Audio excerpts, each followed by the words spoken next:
Akkam jirtu kabajamtoota dhaggeeffattoota keenya, nagaan keenya kabajaaf jaalalaa isin haa ga'u jechaa sagantaan kun kan isiniif qophaa'ee dhiyaatu karaa Tola Rek TV'dhaan.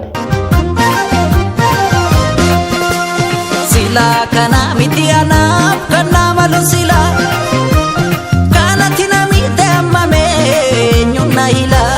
Sagantaan kun yaada keessanii fi jajjabina keessan barbaada. Kanaaf nu jajjabeessuuf yaada keessan karaa komentiin nuuf kaa'aa. Sagantaan haaraan seenaa jaalala dhugaa irratti hundaa'e dheeraa ta'ee kan kutaa 18 isiniif dhiyaatu isiniif qopheessinee jirra. Sagantaan kun torbanitti yaada lama isiniif dhiyaata. Isaanis dilbata sa'aatii 12 fi kamisa sa'aatii 12. Kanaaf torbaniin akka nu eeggattan nu daawwattan kabajan isin gaafan. Qopheessaaf dhiyeessaan sagantaa kanaa ana obboleessa keessan Tolaadha. Maarree viidiyoo kana laayik gochuun eegalaa. YouTube kana immoo subscribe gochuun eegalaa.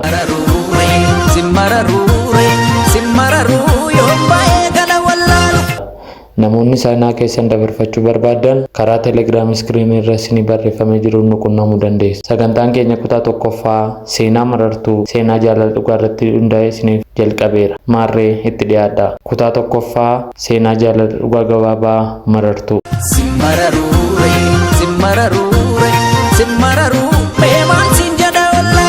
Ani maqaan koo Marartuun jedhama. Yeroon xiqqoo turetti abbaan koo hiriyaa isaa inni sooressa kana fuudhuuf waadaa galee ture. Yaada abbaa kootti walii galuu dhiisuuf filannoo biraan qabuun ture. Yeroon barnoota kutaa 12ffaa xumuru hiriyaan abbaa koo kanaa booda akkan baradhu naaf hin eeyyamne abbaa koo waliin walii galee akkan itti heerumuuf murtaa'e. Simmararuu yoo baay'ee galuu kophaa koo simmararuu yoo naan sin dhabu sin booko simmararuu si arganna bee argaamu.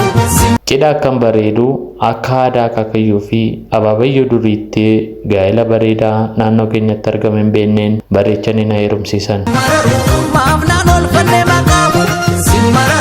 Guyyaan jalqabaa mana abbaa warraa koo seenu jireenya mana hidhaa tokko jedhee akkan jalqabeen ofitti yaade. Haadha manaa ta'uu malee filannoo biraa waan hin qabneef jireenya koo tokko jedheen jalqabe. Guyyoonni darbaniiru, ji'oonnis darbaniiru. Abbaan manaa koo nama guddaadha. Garuu qabeenya malee naaf gaarii ta'e jireenya gaddisaa keessaa na baasuuf yaala. Dhugaa dubbachuuf nama hamaa miti. Yeroo tokko ni kola. Anis nan kola. Yoo akkasitti na argee gammachuun akka ta'u of dhabe. Ani waan dhabe tokko iyyuu hin qabu. Jireenya gammachuu dubartiin kamiyyuu jiraachuuf abjoottoo waliin jiraachaa jira. Anjeetuun jecha wallaalee simmararuu dhokkachuuf dadhabee simmararuu yaada kee gola nageesse. Garuu jireenyicha naaf jireenya duwwaadha. Waan ani jedhu raawwachuu fedhii koo guutuuf gonguma duubatti hin jiru. Garuu umriin abbaa warraa koo waliin jaalala waliin jiraachuu waan ani yaadnatu na mudate. Wantoota na mudatan akka kunuunsa abbaan mucaa isaaf godhu ilaaluu irra ga'eera.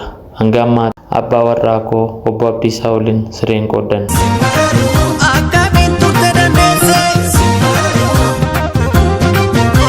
Addaan jiraan. Fedhii koo akkanatti guutuun wareegama ulfaataa kanarraa eegala.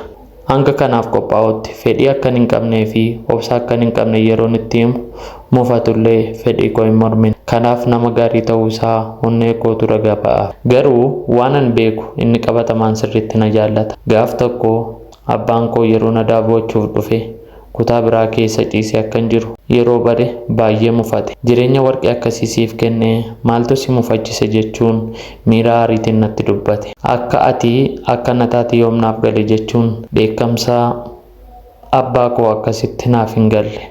Kutaan lammaffaa yeroo dhufu isiniif dhiyaata. Galatoomaa nu eeggadha.